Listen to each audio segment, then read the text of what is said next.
Hello guys, welcome back to solid movie staff. నేను మీ SRB. Content లోకి వెళ్ళిపోదాం. కల్కి 2898 ట్రైలర్ వచ్చి ప్రకంపనలు క్రియేట్ చేస్తుంది. ఇది అసలు మన తెలుగు మూవీ అయినా? మన తెలుగు డైరెక్టర్ దీన్ని డైరెక్ట్ చేశారా? అంటే మహానటి లాంటి క్లాస్ ఎమోషనల్ మూవీ తీసిన నాగశ్విన్ గారైనా ఈ మూవీని డైరెక్ట్ చేసింది అని చాలా మంది అనుకుంటూ ఉండొచ్చు. బట్ మనం మూవీ అనౌన్స్మెంట్ దగ్గర నుండి ఏ కెమెరా యూజ్ చేస్తున్నారు, ఎలా ఉండబోతుంది ఈ మూవీ అనే రకరకాలుగా థీరీస్ అండ్ డీటెయిల్స్ అప్డేట్స్ గురించి మీకు చెప్తూ వచ్చాను. సో ఈ మూవీకి సంబంధించి మనం మన ఫస్ట్ వీడియో 12 డిసెంబర్ 2021 కెమెరా గురించి ఒక వీడియో చేసాం. అప్పటికి రాధేశ్యామ్ మూవీ గురించి మన ఛానల్లో క్రేజీగా డిస్కషన్ లో ఉన్నాం. Then now finally the trailer of Project K which is కల్కి 2898 AD వచ్చేసింది. ఫస్ట్ ఇంప్రెషన్స్ వీడియో ఆల్రెడీ చేశాను. ఫస్ట్ టైం మన ట్రైలర్ చూసినప్పుడు ఎలా అనిపించింది అనేది స్క్రిప్ట్ లేకుండా ఇన్స్టెంట్ గా వచ్చిన థాట్స్ తో ఆ ఫస్ట్ ఇంప్రెషన్స్ వీడియో చేశాను. అండ్ ఇక చాలా ఎగర్ గా వెయిట్ చేస్తున్న డీటెయిల్స్ గురించి మాట్లాడుకుందాం. Detailing number 1. రీసెంట్ గా వచ్చిన మూవీలో కార్తికేయ మూవీలో మనకు ఒక డీటెయిల్ చెప్పారు. ఆ రోజుల్లో జనాలు సాధారణంగా ఎత్తు 9 అడుగులు ఉండేవాళ్ళు అని, అండ్ జస్ట్ వాళ్ళ హైట్ కి తగ్గట్టుగా అలా దాన్ని పైన పెట్టారు అని ఒక డీటెయిల్ ఉంటుంది. అంటే శ్రీకృష్ణుల వారి కాలంలో మనుషుల హైట్ ని మనం చెప్తూ ఒక రిఫరెన్స్ గా వాళ్ళ హైట్ ఆల్మోస్ట్ ఒక 9 feet ఉండేది అని చెప్పేవాళ్ళు. అదే విధంగా ఇక్కడ చెప్పడం కాదు, డైరెక్ట్ గా అశ్వత్థామ గురించి మనకు చూపిస్తున్నారు. హీఈస్ ఏ జైంట్ అన్నట్లుగా క్లియర్ గా చూపిస్తున్నారు. సాధారణంగా 9 feet అప్పటి మనుషులు ద్వాపర యుగంలో ఉండేవాళ్ళు. మరి వారియర్ అయిన అశ్వత్థామ ఎంత హైట్ ఉండొచ్చు? మేబీ ఇంకొక ఫీట్ అవ్వచ్చా? లైక్ 10 or 11 or 12 feet ఉండొచ్చా అనేది కామెంట్ చేయండి. సో ఆ డిఫరెన్స్ మనం ఇక్కడ క్లియర్ గా చూడొచ్చు. అండ్ ఇక్కడ ఈ సీన్ లో దీపిక గారిని తన చేతిలో నుండి స్టెప్స్ గా చేసి మోస్తున్న దృశ్యాల్ని మనం చూడొచ్చు. అంటే ఆ ట్రక్ నుండి కిందకి దింపుతున్న దృశ్యాలు మనకు క్లియర్ గా కనిపిస్తున్నాయి. సో ఆ ఫుట్ ఎవరిదో కాదు, సుమ్ 80ది. అంటే దీపిక గారు ప్లే చేస్తున్న క్యారెక్టర్ది. Detailing number 2. బౌంటీ అలర్ట్ అని చెప్పి మనకు సుమ్ 80 అని వస్తుంది. సో సుమ్ అంటే మేబీ పురాణాల ప్రకారం సుమతి అవ్వచ్చు. ఎందుకంటే కల్కి పురాణం ప్రకారం కల్కి అవతారమూర్తి వారి అమ్మ పేరు సుమతి అండ్ నాన్న పేరు విష్ణుయాష. సో మేబీ మూవీలో తన పేరు సుమతి అవ్వచ్చు, కానీ షార్ట్ కట్ లో అలా కాంప్లెక్స్ వాళ్ళు సుమ్ 80 అని పిలుస్తూ ఉండొచ్చు. Detailing number 3. మీరు ట్రైలర్ చూసిన తర్వాత క్లారిటీగా ఒక ఐడియా వచ్చే ఉంటుంది. మన ఫస్ట్ ఇంప్రెషన్స్ వీడియోలో కూడా ఒక డీటెయిల్ చెప్పాను దీని మీద. అదే ఆ 5 star రేటెడ్ 1 million బౌంటీ సుమ్ 80 మీద ఉంది అని. సో ఈ పిక్ లో ఉన్న డీటెయిల్స్ ఏంటంటే దీపిక గారు ప్లే చేస్తున్న క్యారెక్టర్ పేరు సుమ్ 80. అంటే తన పేరు సుమతి అవ్వచ్చు, షార్ట్ కట్ లో సుమ్ 80 అని అంటున్నారు. సుమ్ 80 అండ్ అఫ్ కోర్స్ 80 అంటే తన నెంబర్. తనలాంటి వాళ్ళు ఇంకా 79 ఉన్నారని అర్థం వస్తుంది. అండ్ అలాగే తన ఒక ఫెర్టైల్ ల్యాబ్ సబ్జెక్ట్ అని చెప్పి ఒక డీటెయిల్ ఇచ్చారు. అంటే పిల్లల్ని కనగల శక్తి కలిగిన ఒక హ్యూమన్ ల్యాబ్ సబ్జెక్ట్, ఒక ఎక్స్పెరిమెంట్ లాంటిది అని అర్థం. అండ్ తన ఎగ్జాక్ట్ లొకేషన్ వచ్చేసి ఆఫ్ సెక్టార్. అంటే తన ఎగ్జాక్ట్లీ ఇప్పుడు ఎక్కడ ఉంది అంటే కాశీ నగరానికి బయట ఉంది అని అర్థం. ఇక్కడ కనిపిస్తున్న బాక్సెస్ లో ఈ ఫస్ట్ వన్ నొక్కితే తన ఐడెంటిటీ డీటెయిల్స్ మొత్తం వస్తాయి, లైక్ పేరు, ఇంకా ఫొటోస్ ఎక్సెట్రా. సెకండ్ వన్ నొక్కితే ఓల్డ్ రికార్డ్స్, తన గురించి ఇంకేమైనా డీటెయిల్స్ ఉన్నాయా, తను ఎక్కడి నుండి వచ్చింది అలాంటివి అవ్వచ్చు, ఆర్ తను అంతకుముందు ఏం చేసేది అలాంటివి. అండ్ థర్డ్ వన్ నొక్కితే ఐరిస్ స్కానింగ్, తన కళ్ళను స్కాన్ చేసిన డీటెయిల్స్ క్లియర్ గా తెలుస్తుంది. అంటే ఈ సబ్జెక్ట్ ముసుగు వేసుకుని స్కాన్ చేయడానికి వీలు లేకుండా తన ఫేస్ ని కవర్ చేసుకుంటే, తన పర్సనాలిటీని కవర్ చేసుకుంటే, తన కళ్ళని స్కాన్ చేసి తను సుమ్ 80 కాదో అని క్లియర్ గా చెప్పొచ్చు. అఫ్ కోర్స్ టెక్నాలజీ పెరిగింది కాబట్టి అది చాలా ఈజీ అవుతుంది. అండ్ ఈ పారాగ్రాఫ్ లో ఏముంది అంటే ఈ సబ్జెక్ట్ ఇంత ముందు ఇన్ఫెర్టైల్ సబ్జెక్ట్, అంటే కాంప్లెక్స్ లో ఎక్స్పెరిమెంట్ చేసే సైంటిస్టులు పిల్లలు పుట్టే అవకాశం లేదు అని అనుకున్న ఒక సబ్జెక్ట్. ఎప్పటి నుండి అంటే 2886 AD నుండి తన మీద ఇలాంటి ఎక్స్పెరిమెంట్స్ చేస్తున్నారని రాసి ఉంది. అంటే మూవీ టైటిల్ ఇయర్ ప్రకారం 2898 AD వచ్చేసరికి తను ఇన్ఫెర్టైల్ నుండి ఫర్టైల్ కి మారుతుంది.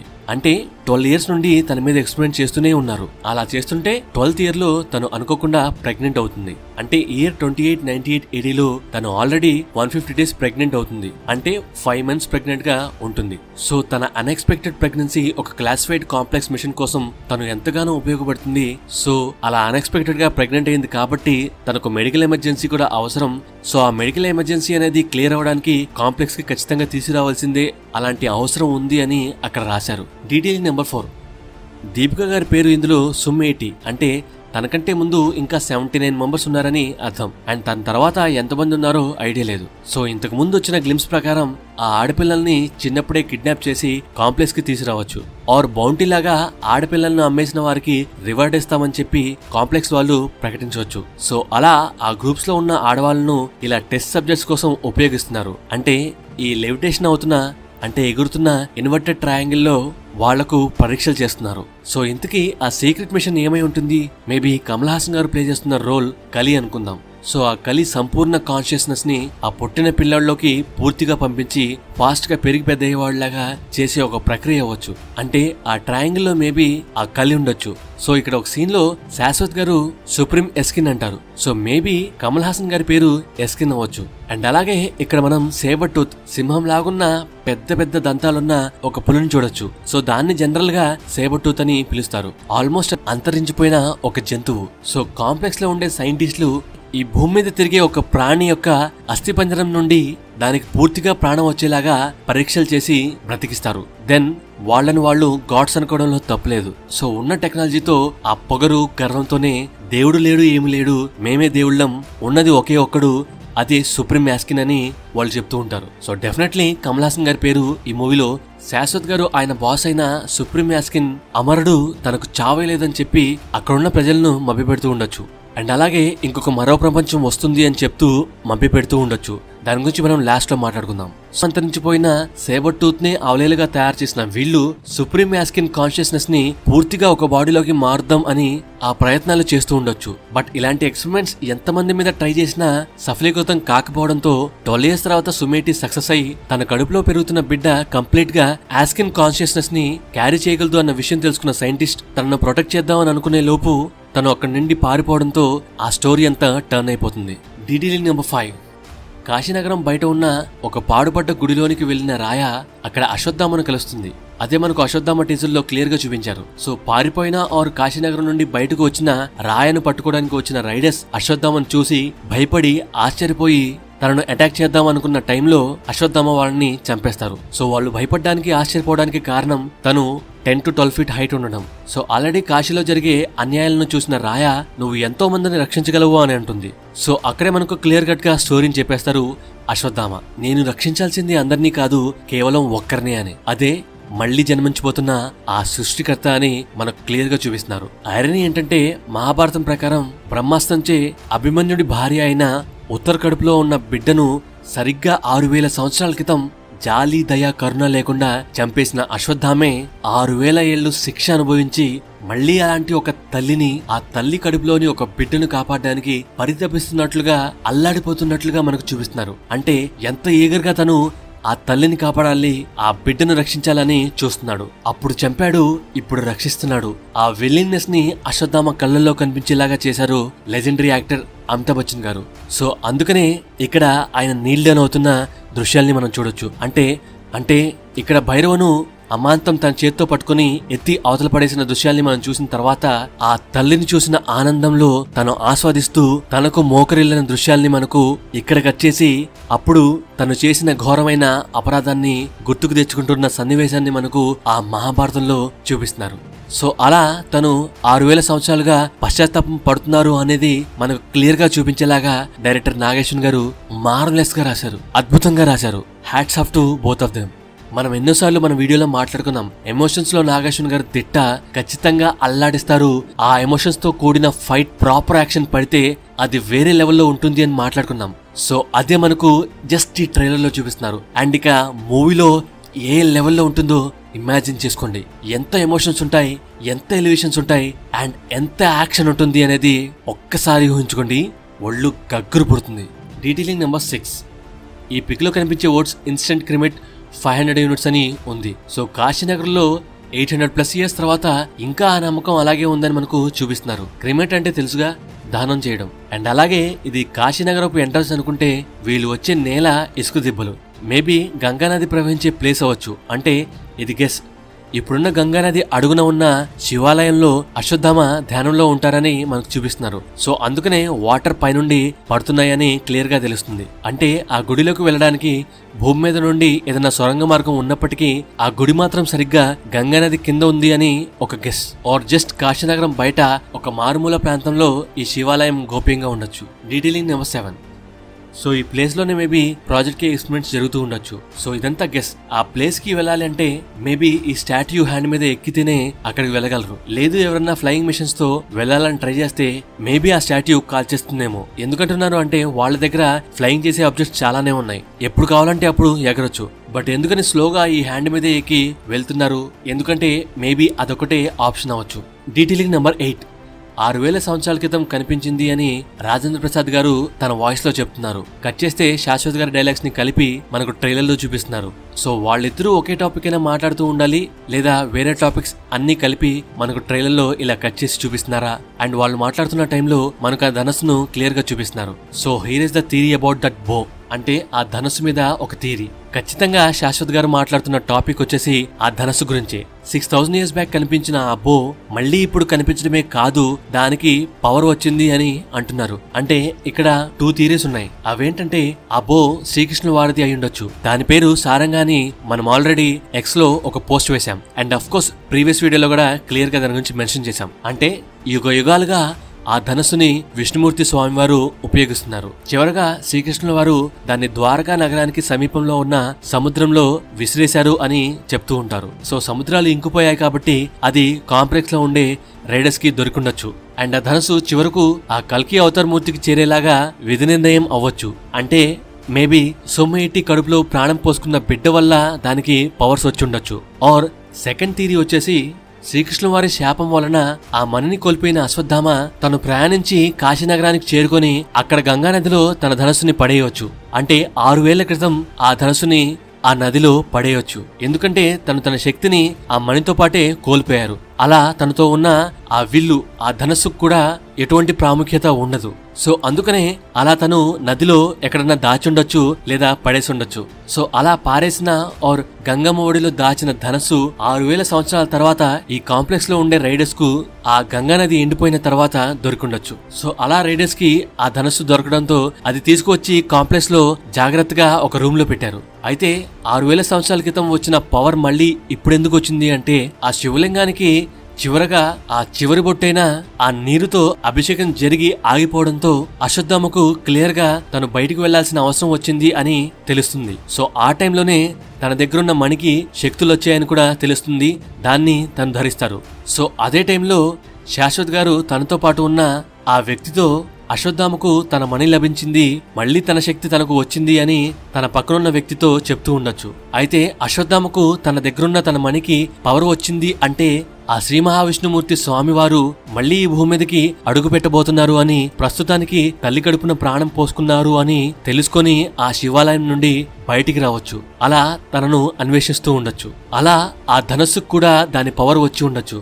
సో అందుకనే మనకు ఇంతకు ముందు రిలీజ్ చేసిన పోస్టర్ లో భైరవ ఆ స్టిక్ ని పట్టుకుని ఉంటాడు. అండ్ అశ్వత్థామ తన ధనస్సుని చేపట్టి యుద్ధానికి సిద్ధమై ఉండొచ్చు. సో అలా అశ్వత్థామ దగ్గర ఉన్న స్టిక్ ని భైరవకి ఇచ్చి అండ్ తనకు చెందాల్సిన ధనస్సుని తన చేత పట్టి ఆ చివరి మహాయుద్ధంలో పార్టిసిపేట్ చేసి ఉండొచ్చు. సో ఇదంతా కాదు, తన చేతిలో ఉన్న ఆ పెద్ద కర్రే తన ధనస్సు అంటారా? మరి ఆ పవర్ ఏమై ఉంటుందో కామెంట్ చేయండి. సో ఇంతకీ ఫస్ట్ థియరీ సూటబుల్ గా ఉందా, లేదా సెకండ్ థియరీ సూటబుల్ గా ఉంది అనేది కామెంట్ చేయండి. ఆర్ పై ఏవి కాదా? Detailing number 9. వాళ్ళున్న ప్రపంచానికి ఈ చిన్న మొక్క చాలా చాలా ఇంపార్టెంట్. అంటే ఎండిపోయిన చెట్టు నుండి మళ్లీ చిగురుస్తున్న మొక్క వల్ల ఫ్యూచర్ లో 1 minute కొండగాలి 500 units కి అమ్మాల్సిన అవసరం లేదు. ఫ్రెష్ ఎయిర్ ఆటోమేటిక్ గా వస్తుంది, మనుషులు బ్రతుకుతారు. అలాగే సుమేటి వచ్చిన వేళ విశేషం అక్కడ వర్షం పడుతుంది. సో అది మనకు పోస్టర్ లో కూడా క్లియర్ గా చూపించారు. సో ఇదంతా ఎందుకు జరుగుతుంది అంటే ఆ కడుపులోని బిడ్డ కారణంగా. Detailing number 10. ఈ సీన్ లో అశ్వత్థామను బిజీగా పెట్టి భైరవ్ వచ్చి దీపిక గారికి హాయ్ చెప్తూ ఉంటారు. దెన్ అశ్వత్థామ వచ్చి తన బాహుబలి చేతులతో భైరవను అమాంతం పట్టుకుని ఈడ్చి ఇసిరేస్తున్న దృశ్యాల్ని మనం క్లియర్ గా గమనించవచ్చు. సో ఆ ఫైట్ చాలా చాలా ఇంట్రెస్టింగ్ గా ఉండబోతుంది. అండ్ మేబీ ఇదే సీక్వెన్స్ లో బుజ్జి భైరవ ఎపిసోడ్స్ లో ఆ పిల్లాడి దగ్గర కొట్టేసిన ఆ హోలోగ్రఫిక్ గ్రీన్ పవర్ స్టోన్ ని యూజ్ చేసి, అదే ఆ క్వాంటమ్ పవర్ స్టోన్ ని యూజ్ చేసి తనలాంటి వాళ్ళని తయారు చేసుకుని తెలివిగా భైరవ అశ్వత్థామతో ఫైట్ చేస్తూ ఉండొచ్చు. సో అది ఫన్ గా ఉండబోతుంది అనేది క్లియర్ గా మనకు ఈ పిక్ ద్వారా తెలుస్తుంది. అయితే భైరవ కూడా ఈ టెక్నాలజీ యూజ్ చేసి ఆ పిల్లాడు ఎలాగైతే తనకంటే హైట్ గా స్ట్రాంగ్ గా కనిపించేలాగా తన ఇమేజ్ ని తయారు చేసుకున్నాడు, సేమ్ అదే విధంగా అశ్వత్థామ హైట్ కి మ్యాచ్ అయ్యేలాగా భైరవ తన ఇమేజ్ ని పెంచుకొని అశ్వత్థామతో ఫైట్ చేస్తూ ఉండొచ్చు. Detailing number 11. The smallest detail. And of course ఈ సీన్ లోనే Bhairava and Ashwatthama 1-on-1 fight చేసుకుంటూ ఉంటారు. ఇది మనకు గ్లిమ్స్ లోనే క్లియర్ గా చూపించారు. అండ్ ఆ ప్లేస్ వచ్చేసి అఫ్ కోర్స్ శంబాలా నగరం. దెన్ ఆ తర్వాత వాళ్ళు కలిసిపోతారు. Detailing number 12. దెన్ ఆ శంబాలా నగరం గురించి తెలుసుకున్న శాశ్వత్ గారి గ్యాంగ్ దాన్ని కూడా ఆక్రమిద్దామని వస్తారు. అక్కడ మనం ఆ కొండల్ని ప్రొటెక్ట్ చేస్తున్న ఆ బ్లూ లేజర్ లేయర్ ని ఈజీగా గమనించొచ్చు. సో శంబాల్లో ఉన్న ప్రజలు అండ్ వాళ్ళ టెక్నాలజీ సూపర్ గా ఉంది. And of course they are using advanced nano technology. And అలాగే ప్రభాస్ గారు కల్కి అవతార్ మూర్తి రోల్ చేయడం లేదు. యాజ్ పర్ ద ట్రైలర్ తను క్లియర్ గా కల్కి అవతార్ మూర్తి రోల్ చేయడం లేదు. సో కల్కి అవతార్ మూర్తి పుట్టిన తర్వాత తనకు రాబోయే గురువు గారి కోసం వాళ్ళతో పాటు మనతో కూడా వెయిట్ చేపిస్తూ ఉంటారు. సో ఆయన ఎవరో కాదు, గండ్రగొడ్డలి చేపట్టిన పరశురాముడు. ఆయన వచ్చి కల్కి అవతార్ మూర్తికి విద్యాభ్యాసం నేర్పిస్తారు. అంటే అప్పటికే కల్కి అవతార్ మూర్తి వేదాల గురించి క్లియర్ గా జ్ఞానం సంపాదించుంటారు. దెన్ ఆ తర్వాత పరశురాముల వారు వచ్చి తనకు యుద్ధ నైపుణ్యాలు నేర్పిస్తారు. The last detail, Kamal Haasan గారు లాస్ట్ లో మరో ప్రపంచం వస్తుంది అని అనేది ఎవరితోనూ కాదు, వాట్ ఈస్ ప్రాజెక్ట్ కే అని గ్లిమ్స్ లో అనే పెద్ద ఆయనతో.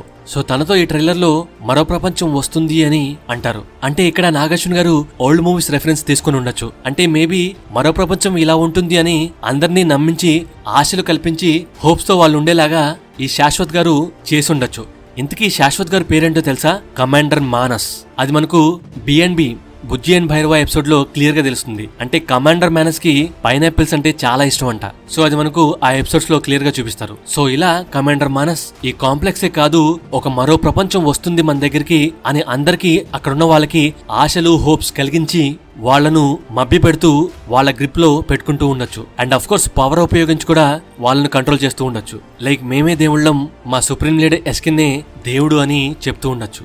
ఇంతకీ మరో ప్రపంచం అంటే అర్థం మీకు ఆల్రెడీ తెలుసు. కానీ మూవీ రిఫరెన్స్ అన్నాను కదా, 1970లో వచ్చిన మరో ప్రపంచం అనే మూవీ కె విశ్వనాథ్ గారు స్క్రీన్ ప్లే అందించారు అండ్ కెఎస్ తపా గారు స్టోరీ అందించారు. ఆ స్టోరీలో ఏముంటుంది అంటే, ఈ ప్రపంచం ఈ సొసైటీని చూసిన ఒక 9 మెంబర్స్ అలిసిపోయి విసిగెత్తిపోయి వాళ్ళ ఓన్ గా ఒక ప్రపంచాన్ని క్రియేట్ చేస్తారు. సో అందులో బాధలు, దుర్మార్గాలు, జలసి అలాంటివేవి అక్కడ ఉండవు. అంతా పీస్ మాత్రమే ఉంటుంది. సో అలాంటి ఒక ప్రపంచాన్ని క్రియేట్ చేసి అక్కడికి మనుషుల్ని తీసుకెళ్తూ ఉంటారు. అయితే ఆ మరో ప్రపంచానికి బయట ఉన్న సొసైటీలో అసలు ఆ పిల్లలందరూ ఏమవుతున్నారు అనేది తెలుసుకోవడానికి గవర్నమెంట్ అఫీషియల్స్ హీరోని పంపిస్తారు. సో హీరో అక్కడికి వెళ్లి ఆ సొసైటీలో జరిగేదంతా కరెక్ట్ కాదు, ఇక్కడ ఈ మరో ప్రపంచం అనేది చాలా బాగుంది అని చెప్పి వీళ్ల వైపు తిరిగి ఆ సొసైటీతో ఫైనల్ గా ఫైట్ చేస్తారు. సో అలా స్టోరీ రన్ అవుతూ ఉంటుంది. అంటే ఆ మరో ప్రపంచంలో ఒక పీస్ ఉంటుంది అని చెప్పి మన క్లియర్ గా ఆ రెఫరెన్స్ ని తీసుకొని ఈ మూవీలో యాడ్ చేసి ఉండొచ్చు. సో అలాంటి ప్రపంచాన్ని, కాంప్లెక్సే కాకుండా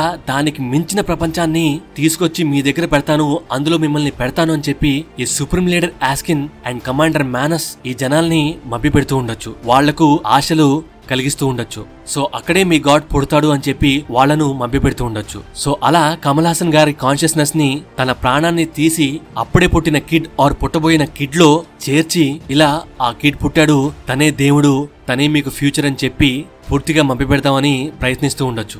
అండ్ అలాగే సుప్రీం లీడర్ యాస్కిన్ నుదురు మీద రెడ్ కలర్ లో ఉంది. రెడ్ కలర్ లో ఉన్నది ఒక పవర్ సోర్స్. అదే ఈ పిక్ లో మనం క్లియర్ గా కమాండర్ మానస్ పట్టుకోవడానికి ప్రయత్నిస్తూ ఉంటారు. అండ్ అఫ్ కోర్స్ అదే పవర్ సుప్రీం లీడర్ యాస్కిన్ ని ఇన్ని 100 ఏళ్లుగా బ్రతికేలాగా చేసి ఉండొచ్చు. సో ఆ పవర్ ఏమై ఉంటుందో గెస్ చేసి కామెంట్ చేయండి. మేబీ అది అశ్వత్థామ నుంచి తీసుకుంటారా, ఆర్ అలాంటిదే ఏదన్నా దొరుకుతుందా వాళ్ళకి? సో ఆ పవర్ ఏమై ఉంటుంది అనేది గెస్ చేసి కామెంట్ చేయండి. అండ్ మన వీడియో నచ్చితే సబ్స్క్రైబ్ చేయండి, లైక్ చేయండి, షేర్ చేయండి. మరీ ముఖ్యంగా సబ్స్క్రైబ్ చేయడం అసలు మర్చిపోకండి. 25,000 కి చాలా దగ్గరలో ఉన్నాం. అండ్ వన్స్ 25,000 దాటితే 50K మన టార్గెట్. సో ప్లీజ్ సబ్స్క్రైబ్ చేయడం మర్చిపోకండి. మీలో చూస్తున్న 70% పీపుల్ మన ఛానల్ ని సబ్స్క్రైబ్ చేయకుండానే చూస్తున్నారు. అండ్ అఫ్ కోర్స్ కామెంట్ చేయడం మర్చిపోకండి. మీరు కామెంట్ తో నాతో మాట్లాడండి అండ్ ఆ కామెంట్ కి రిప్లై ఇస్తూ నేను మీతో మాట్లాడతాను. అండ్ అలాగే మన సోషల్ మీడియాని కూడా ఫాలో అవ్వండి. Thank you, love you all.